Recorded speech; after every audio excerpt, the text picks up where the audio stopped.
stages of data processing. There are 6 stages of data processing, and data processing is defined as collection, manipulation, processing of collected data for the required use is known as data processing. That means everything thing done in the computer system for collection and manipulation of data, then after processing, that can in the processing there are a lot of numerical form or any logical computation done there, collected for the required use of known as data processing. तो total 6 stages हैं इसमें data processing में, जिसको follow करके किसी भी big data को analysis किया जाता है। सबसे फर्स्ट इसमें आता है आपका data collection. Data collection means collecting the data is the first step of data processing. Data is pulled from available source including data lake and data warehouse. Data lake data warehouse means है कि data collection, जैसे suppose करो कि आपको data collect करना है किसी particular field के लिए, किसी एग्जांपल तौर पे हम लें कि आपके किसी रेस्टोरेंट का फीडबैक का हम डेटा लें या किसी वेबसाइट के फीडबैक का लें, तो उसका फीडबैक जो कलेक्शन होगा वो डेटा का कलेक्शन कहा जाएगा। इन जनरल डेटा तो कलेक्शन एक यहाँ से भी कर सकते हैं आप, जो डेटा कलेक्ट हुआ, लेकिन कुछ डेटा वेयर हाउस में भी स्टोर होते हैं। जैसे अलग अलग कंपनीज का अलग अलग सोर्स होते हैं, जैसे अमेजन का हो गया, माइक्रोसॉफ्ट का हो गया, गूगल का हो गया, ये अपना खुद का डेटा लेक या डेटा वेयर हाउस बना के रखते हैं, जहाँ पे बहुत सारे डेटा होते हैं। Means lot of data, structured unstructured सब डेटा यहाँ पे होते हैं। तो यहाँ से भी आप मीनिंगफुल डेटा कलेक्शन कर सकते हैं। Data preparation means once the data is collected, जब डेटा आपका कलेक्ट हो जाए, then it is enter to the data preparation stage. Data preparation often refer as data preprocessing is the stage at which raw data is clean up and organized for the following stage. तो suppose data आप collect किए, तो data collect करने में क्या होगा, जैसे आप वेयर हाउस या डेटा लेक से, जो बहुत बड़ा स्टोरेज होता है डेटा वेयर हाउस की तरह से, जिसमें स्ट्रक्चर्ड अनस्ट्रक्चर्ड सारे डेटा होते हैं, तो यहाँ से अगर आप डेटा कलेक्ट किए तो यहाँ पे कुछ रॉ डेटा भी आ जाते हैं। रॉ डेटा मीन्स आपके यूजफुल ना डेटा हो, मीनिंगलेस डेटा यहाँ पे आ जाएंगे, तो उसको क्लीन अप करना मीन्स उसको हटाना, रिमूव करना डेटा प्रिपरेशन में आ जाएगा। Next stage is data input. Now the prepared data can be in the form that may not be machine readable, so it convert it to the readable form. अब suppose कि data आपका जो collect हुआ ये हमने clean भी कर दिया, क्लीन अप करने के बाद जो आपका डेटा पड़ा, वो डेटा तो है लेकिन रीडेबल फॉर्म में नहीं है, मीन्स इसका मशीन इसको अंडरस्टैंड नहीं कर पा रही है, देन इसको रीडेबल फॉर्म में कन्वर्ट करना, that is called data input. After the converted in the readable form, then fourth stage is applying here data processing. This is a stage where algorithm and machine learning techniques are required to perform instructions provided over large volume of data with accuracy and optimal computation. अब जो भी analysis करना होगा, computation करना होगा, जाहिर सी बात है वहाँ पे कुछ एल्गोरिथम्स लगेंगे, कुछ मशीन लर्निंग टेक्निक्स लगेंगे। तो डेटा इनपुट जो आया यहाँ पे क्लीन होके मशीन रीडेबल फॉर्म में, उसी पे हम एल्गोरिथम लगाएंगे उसको प्रोसेस करने के लिए, that is called processing part. अब जब प्रोसेसिंग हो जाएगा तो आपको कुछ आउटपुट आएगा। आउटपुट क्या आएगा? In this stage result are produced by machine in the meaningful manner which can be inferred easily by user। अब यूजर के अकॉर्डिंग, जैसा यूजर डेटा रिजल्ट में चाहता था उसके अकॉर्डिंग आउटपुट आ जाएगा। वो आउटपुट कैसे हो सकता है? कोई डॉक्यूमेंटेड रिपोर्ट फॉर्म में हो सकता है, किसी ग्राफ चार्ट के फॉर्म में हो सकता है, वीडियो के फॉर्म में हो सकता है, किसी भी फॉर्म में आउटपुट डेटा जिसमें आपका रिक्वायर्ड होगा वैसे एनालिसिस होके आ जाएगा। तो ये डेटा आउटपुट में आ जाएगा। देन आफ्टर जो आपका डेटा यहाँ पे आउटपुट जनरेट हुआ, इस आउटपुट को हम स्टोर कर देते हैं फ्यूचर यूज के लिए, that is called data storage. This is final stage. This is the final step in which the obtained output and data model and all useful information are saved for future use। तो ये 6 stage हैं जो कि किसी big data analysis में complete होते हैं। In short में अगर हम बात करें एग्जांपल तौर पे, तो डेटा कलेक्शन सपोज कैसे हो गया, जैसे सपोज करो कि एग्जांपल तौर पे आपको किसी प्रोडक्ट का रिव्यू देखना है, तो रिव्यू देखने के लिए आप डेटा कलेक्शन करेंगे। डेटा कलेक्शन डिफरेंट सोर्स से कर सकते हैं, जैसे ट्विटर डेटा हो गया, फेसबुक डेटा हो गया, डेटा कलेक्शन कर सकते हैं, या फिर डेटा वेयर हाउस या लेक से ले सकते हैं। उसको प्रिपरेशन फॉर्म में या डेटा प्री प्रोसेसिंग में करेंगे, जहाँ पे कि कुछ रॉ डेटा होंगे, रॉ डेटा आप वहाँ पे हटा देंगे। इसके बाद डेटा इनपुट आएगा, डेटा इनपुट में इसको हम मशीन रीडेबल फॉर्म में कन्वर्ट करेंगे, देन इस पे प्रोसेसिंग अप्लाई करेंगे एल्गोरिथम्स, जो कि आपको एनालिसिस करके रिजल्ट देगा आपके अकॉर्डिंग। और आउटपुट में जो आउटपुट आएगा वो किसी ग्राफ, चार्ट या वीडियो, ऑडियो, किसी के फॉर्म में जैसा आपको आउटपुट है वहां पे आउटपुट मिल जाएगा। और लास्ट में जो आउटपुट आया आपको उसको फ्यूचर यूज के लिए सेव कर सकते हैं कि ये इस तरह के इनपुट पे ऐसा आउटपुट हमने प्रोड्यूस किया था। तो एक 6 स्टेजेस हैं, इस पे क्वेश्चन बनता है एग्जाम में, आ सकता है कि डेटा प्रोसेसिंग स्टेज के बारे में लिखो। तो यहाँ डेटा स्टेजेस पार्ट एंड हो जाता है। इसके बाद आता है आपका data visualization. Data visualization simply आप यूज करते होंगे जनरली एमएस एक्सेस या पावर पॉइंट कुछ भी यूज करते होंगे, तो वहां पे देखते होंगे कि डेटा कई फॉर्म में आप विजुअलाइज कर सकते हैं, या तो जैसे चार्ट बना लें, टेबल बना लें, ग्राफ बना लें, मैप, जियोग्राफिक, डैशबोर्ड, ये सब कई सारे कॉमन विजुअलाइजेशन टेक्निक्स हैं, टाइप्स है, जिसका यूज हम करते हैं डेटा विजुअलाइजेशन के लिए। डिफिनीशन देखना, data visualization is a presentation of data in the pictorial और graphical format. It enables decision maker to see analytic presented visually, so they can grasp difficult concept or identify new pattern. With interactive visualization, you can take the concept a step further by using technology to drill down into the chart, graph for more detail. For more detail, interactively changing what data you see and how it process. तो example तौर में आपको दिखाऊं जैसे data visualisation कैसे होता है। अगर हम देखें तो जैसे यहाँ पे आप पावर पॉइंट में भी देख सकते हैं। पावर पॉइंट में अगर हम जाएं इंसर्ट में, तो यहाँ देखिए चार्ट आ रहा है, जैसे चार्ट है, स्मार्ट आर्ट है, यहाँ पे देखिए ये डेटा विजुअलाइजेशन दिख रहा है। सपोज यहाँ पे पावर पॉइंट में अगर आपको कुछ डेटा इनपुट देके उसका विजुअलाइजेशन देखना है कि कैसा आउटपुट जनरेट हो रहा है, उसके भी क्या एनालिसिस करना है कुछ, देन आप इसका यूज कर सकते हैं। यहाँ पे देखिए जैसे कॉलम आ गया, लाइन, पाई, बार, एरिया, स्टॉक, ये बहुत सारे थ्रू हम चार्ट बना के डेटा का एनालिसिस करते हैं। जैसे यहाँ पे कोई डेटा इंसर्ट करेंगे तो ये ऑटोमेटिक यहाँ पे इंसर्ट हो जाएगा इस तरह से। अब इस पे कुछ भी डेटा आप डालेंगे, जैसे सपोज यहाँ बाय डिफॉल्ट कुछ डेटा लिखा हुआ है, अगर इसी को हम देखें तो आपको इस तरह से चार्ट के फॉर्म में आएगा। देन आप इजिली कंप्यूट कर सकते हैं कि किस कैटेगरी पे कौन सा सीरीज हाइयर है, लोअर है, इस तरह का जनरली यूज होता है आपका डेटा विजुअलाइजेशन में। चार्ट के फॉर्म में ऐसे बहुत सारे फॉर्मेट है जिसका यूज हम करते हैं। तो कुछ चार्ट यूज करते हैं, टेबल यूज करते हैं, ग्राफ, मैप, ये सब यूज करते हैं। या आगे अभी देखेंगे तो यहाँ पे जैसे आपके एग्जाम्पल तौर पे आ गया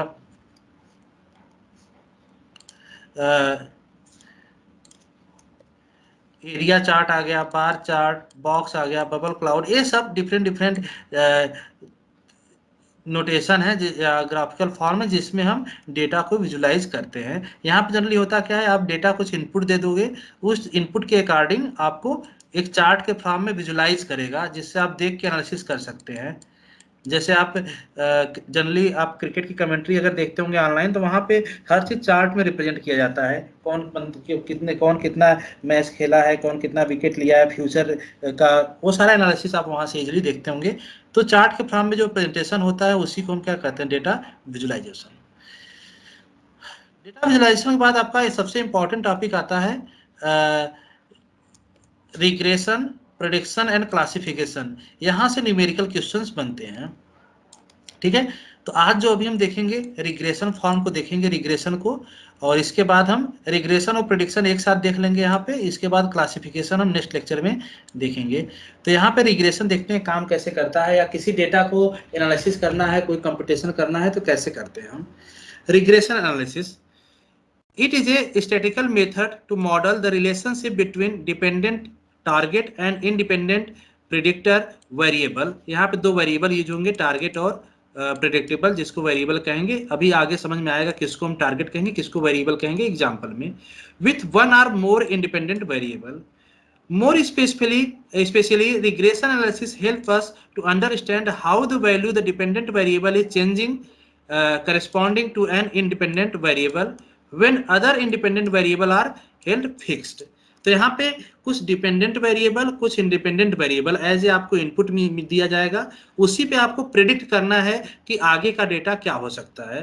तो it predict the contiguous real value such as temperature, age, salary, price, जैसे कुछ प्रिडिक्शन करना है कुछ प्रिडिक्ट करना है कि सपोज पिछले 10 दिन में इस आइटम का प्राइस इतना रहा तो नेक्स्ट डे में क्या होगा, तो ये प्रिडिक्शन किससे होता है, रिग्रेशन एनालिसिस से कर सकते हैं। सपोज क्रिकेट का एनालिसिस करना है कि सपोज ए प्लेयर इतने मैच खेला हुआ है तो नेक्स्ट टीम में 11 प्लेइंग 11 क्या होगा, इस तरह से अगर एनालिसिस करना है तो हम रिग्रेशन एल्गोरिथम वहां पे अप्लाई करते हैं।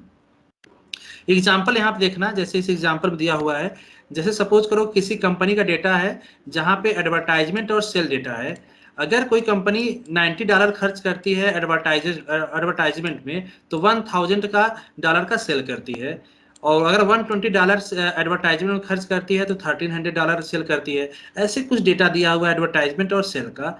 अब सपोज करो यहाँ तक डेटा आपको दिया हुआ है, अब प्रेडिक्ट करना है कि अगर हम $200 इन्वेस्ट करें तो कितना सेल होगा मेरा, एक क्वेश्चन मार्क है, ये प्रेडिक्शन करना है। तो ये प्रेडिक्शन के लिए हम यूज कर सकते हैं रिग्रेशन एल्गोरिथम, जो अभी हमने आगे देखेंगे एल्गोरिथम कैसे काम करेगा। तो इस टाइप के प्रेडिक्शन जो होता है इसमें एल्गोरिथम अप्लाई करके हम करते हैं। तो जनरली जो कंप्यूटर प्रोग्राम होते हैं, कंप्यूटर प्रोग्राम आपके इसी रिग्रेशन एनालिसिस के कंसेप्ट का यूज करके प्रोग्राम बने होते हैं, जो कि एनालिसिस करके यहाँ पे आउटपुट देंगे कि अगर $200 आप इन्वेस्ट करते हैं एडवर्टाइजमेंट में तो आपको इतना प्रॉफिट या इतना सेल हो सकता है। यहाँ पे एक फार्मूला है कैसे कैलकुलेट करना है आपको।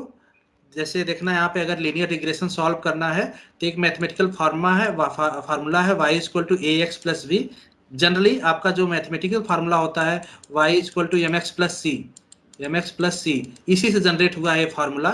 ये कोई भी आपका ग्राफ होगा इस तरह से, तो डेटा इस फॉर्म में होता है लीनियर, तो स्लोप के अकॉर्डिंग प्रिडिक्ट करता है कि आपका डेटा कितना आउटपुट आएगा। तो ये फार्मूला यूज होगा यहाँ पे। ए और बी यहाँ पे वेरिएबल्स है। अब वहाँ पे जैसे y है, y आपका डिपेंडेंट वेरिएबल है, देखना ये जो y है ये डिपेंडेंट वेरिएबल है जिसको हम टारगेट वेरिएबल कहेंगे। x जो है इंडिपेंडेंट वेरिएबल है, x और y की जनरली वैल्यू आपको दिया होगा। और a और b आपके दो कोफिशिएंट होते हैं, a और b आर कोफिशिएंट जिसको इससे कैलकुलेट करते हैं। एक तो a इंटरसेप्ट होगा, इस फार्मूले से कैलकुलेट करेंगे, और b स्लोप होगा जिसको इस फार्मूले से कैलकुलेट करेंगे। मीन्स आपको इनपुट क्या दिया होगा, x और y इनपुट दिया होगा। जैसे यहाँ पे अभी अगर प्रीवियस में जाए तो प्रीवियस में जैसे यहाँ पे है तो इसमें से x और y, जैसे एडवर्टाइजमेंट है तो यहाँ पे हम चलो इसको ले लिए हमने, y ले लिया, x ले लिया, ठीक है। तो x और y आपको दिया हुआ है, और यहाँ पे कुछ a और b वेरिएबल आपके स्लोप और इंटरसेप्ट होंगे, जिसके थ्रू एनालिसिस करेंगे कि अगर हम y की वैल्यू क्या होगी या x की वैल्यू क्या होगी, जो मुझे आइडेंटिफाई करना होगा, उस तरह से हम उसको x y लेके कैलकुलेट करेंगे। अभी एग्जांपल में भी हम इसको देखेंगे। फिलहाल a और b कैलकुलेट कैसे होगा, इस फार्मूले से। यहाँ पे sigma y sigma x to x square या सिग्मा x y, ये फार्मूला है जिसका यूज करेंगे। एक एग्जाम्पल हम यहाँ पे देखेंगे, फिर वहां पे भी कैलकुलेट करके आप इस फार्मूले से समझ जाएंगे कि कैसे कैलकुलेशन हो रहा है। ये एग्जाम्पल देखना, इस टाइप के एग्जाम्पल इंपॉर्टेंट है और एग्जाम में ऐसे एग्जाम्पल आ सकते हैं। कर दीजिएगा क्या बेटा? सर जरा इसके एकदम पीछे वाली 2 स्लाइड शो कर दीजिएगा सर। सर इसके पीछे, इसके प्रीवियस वाली। हाँ सर, बस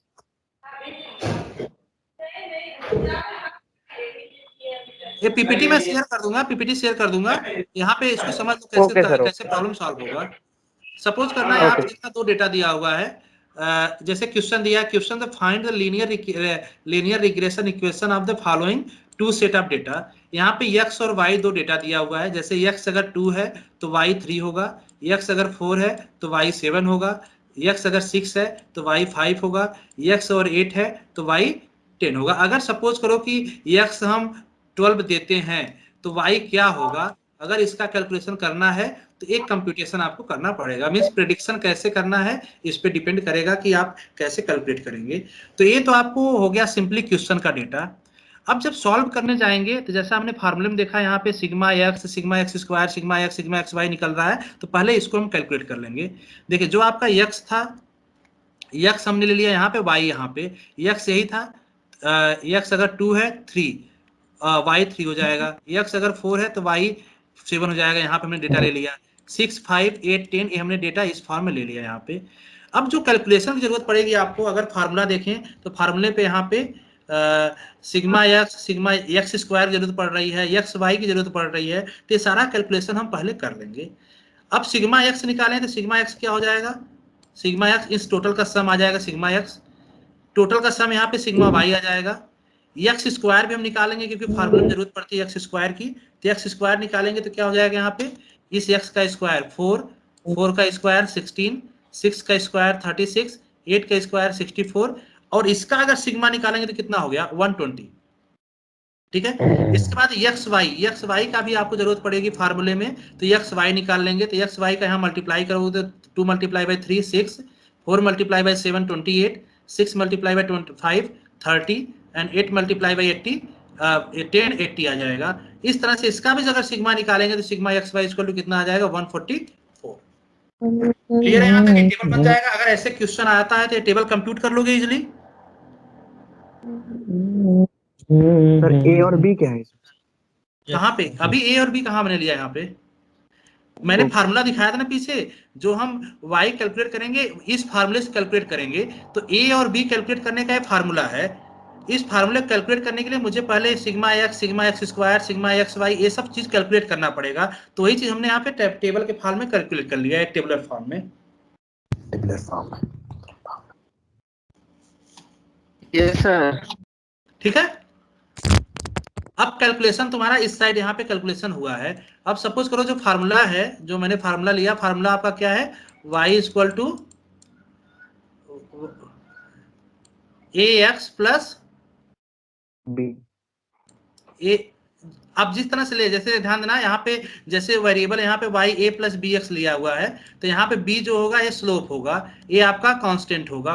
तो यहाँ पे फार्मूला इस तरह से लिखते हैं a प्लस, या ऐसे लिख सकते हैं बी एक्स प्लस ए। ठीक है, जैसे यहाँ पे लिखा हुआ है, इस पे फार्मूला देखा ए एक्स प्लस बी लिखा है, तो यहाँ पे b कांस्टेंट लिया हुआ है। आप इसको उस फॉर्मेट में भी लिख सकते हैं जैसे वहां पे लिखा हुआ है। मेजर कैलकुलेशन से मतलब है आपका, यहाँ पर जाएगा y equal to b plus a x लिख सकते हैं। तो ए और बी नोटेशन रिप्रेजेंट करने का तरीका है, यहाँ पे किसी फॉर्म में आप लिख सकते हैं, बस उसकी वैल्यू यहाँ पे पुट करना होगा उसके अकॉर्डिंग जो आप कैलकुलेट किए हुए हैं। अब ध्यान देना, अब अगर फार्मूला देखिए इतना तो आप टेबल बना लोगे इजिली। टेबल बनाने के बाद आपको कैलकुलेट करना हुआ है, करना है बी और ए। बी और ए मीन्स ध्यान देना यहाँ पे बी आपका होगा, बी आपका स्लोप है, ध्यान देना बी आपका स्लोप है, ए इंटरसेप्ट है। तो बी स्लोप निकालने का फार्मूला ये होता है, फार्मूला देख लेना, इसको याद कर लेना फार्मूला, क्योंकि ये फार्मूला जरूरत पड़ेगी सॉल्व करने में जब न्यूमेरिकल आएगा तो। ऐसे ही ए का भी फार्मूला निकालने का ए है, तो इसको याद करना था। यहाँ क्या है, n multiply by sigma x y minus sigma x sigma y. तो यहाँ से ध्यान देना ये सारी वैल्यू यहाँ पे मिल जाएगा। सिग्मा एक्स वाई देखो यहाँ पे मिल जाएगा 144, एन की वैल्यू कितनी है 4, 1 2 3 4, कितने डेटा दिए हुए 4, तो 4 multiply by 144 minus sigma x equal to 20, यहाँ दिया हुआ 20 निकल जाएगा, सिग्मा वाई 25 यहाँ दिया हुआ निकल जाएगा, upon n multiply by x square sigma x square value यहाँ कंप्यूट है, यहाँ पुट कर लोगे। तो यहाँ पे कैलकुलेशन का ही मेजर गेम है। तो फार्मूला में जब रख के पुट करोगे तो बी की वैल्यू कितनी आ जाएगी 0.195। इसको सॉल्व कर लेना कैलकुलेटर से। क्लियर है यहाँ तक, फार्मूले से कैलकुलेट होगा। इसके बाद जब ए निकालोगे, ए का फार्मूला क्या है, sigma y sigma x square minus sigma x, यहाँ पे अगेन वैल्यू वही पुट करना है। यहाँ से इस टेबल में ही सारा डेटा मिल जाएगा आपको। सिग्मा वाई 25 है, सिग्मा एक्स स्क्वायर 120 है, सिग्मा एक्स 20 है, सिग्मा एक्स वाई 144 है, divide by 4 multiply n multiply by sigma x square 4 multiply by 120 आ जाएगा, minus sigma x square sigma x का होल स्क्वायर, सिग्मा एक्स कितना है 20 है, तो इसका होल स्क्वायर कितना आ जाएगा 400 आ जाएगा। जब इसको सॉल्व करें तो इसका वैल्यू कितना आ जाएगा 1.5। अब लीनियर रिग्रेशन निकालने का जो फार्मूला होता है y equal to A x plus b x, जहां पे b आपका स्लोप है, a आपका कांस्टेंट या इंटरसेप्ट है। अब इसमें फार्मूले में ही रख दो, पुट कर दो वैल्यू। अब ध्यान देना, अगर अगला वैल्यू हम देते हैं, ये आपका एक जनरल फार्मूला क्रिएट हो गया, रिग्रेशन फार्मूला यहाँ पे क्रिएट हो गया, ये वाला फार्मूला। अब सपोज करो कि जैसे मैंने यहाँ बताया एक्स इक्वल टू 2 था, y 3 आया, 4 था 7 आया, 6 था तो 5 आया, 8 है तो 10 आया। अगर यहाँ पे 12 ले लें, x की वैल्यू 12 ले लें, तो y की वैल्यू कितनी आएगी। अब प्रेडिक्शन आपका हो जाएगा, इसलिए प्रेडिक्ट करके बताओ 12 पे कितना आ जाएगा, 12.9 कितना आ जाएगा 12.9 y की वैल्यू। अगर हम अगर 12 लेते हैं x की वैल्यू तो यहाँ पे आ जाएगा इसकी वैल्यू कितनी 12.9। 12.9। ठीक है, तो यही जो प्रिडिक्शन है, इसी प्रिडिक्शन के लिए हम कौन सा एल्गोरिथम यूज किए, रिग्रेशन एल्गोरिथम, और इस कंप्यूटेशन से आपको प्रिडिक्ट कर लेगा। तो कंप्यूटर अगर कोई प्रोग्राम आप ऐसा बना दें इसी फार्मूले का यूज करके जो आपको प्रिडिक्ट करे कि फ्यूचर में क्या हो सकता है डेटा। अब ये प्रिडिक्शन है, एक्चुअल नहीं है, हो सकता है यहाँ पे एक्चुअल डेटा कुछ और हो, तो लेकिन कंप्यूटर सिस्टम क्या करेगा, आपको प्रिडिक्ट करके एक आंसर दे देगा। किस बेस पे प्रिडिक्ट करेगा, प्रीवियस डेटा पे, क्योंकि इसी प्रीवियस डेटा का तो यूज हुआ यहाँ पे कैलकुलेट करने का। तो प्रीवियस डेटा पे यूज करके प्रिडिक्ट करके नेक्स्ट अवेलेबल डेटा क्या होगा उसके बारे में प्रिडिक्शन देगा। ठीक है, अब इसको एक ग्राफ के फॉर्म में भी देख सकते हैं। जैसे अगर हम जैसे प्रिडिक्शन कैसे देता है एक्चुअल, इसका ग्राफ फॉर्म बनता है। इसको हम थोड़ा सा इसको रिमूव करके दिखाते हैं।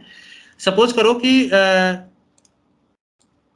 जो डेटा दिया हुआ है इसका एक्चुअली में जो प्रिडिक्शन होता है इस ग्राफ फॉर्म होता है एक्स वाई डायरेक्शन में। सपोज करो यहाँ पे तुम्हारा एक्स है 2 4 6 8, तो यहाँ 2 है 4 है 6 है और 8 है। ठीक है, यहाँ पे क्या है, यहाँ पे हम लेते हैं 2 4 6 8 10, तो 3 कहाँ आएगा, 3 कहीं ना कहीं इस जगह आएगा, तो ए वैल्यू 0.3 वाला हो गया।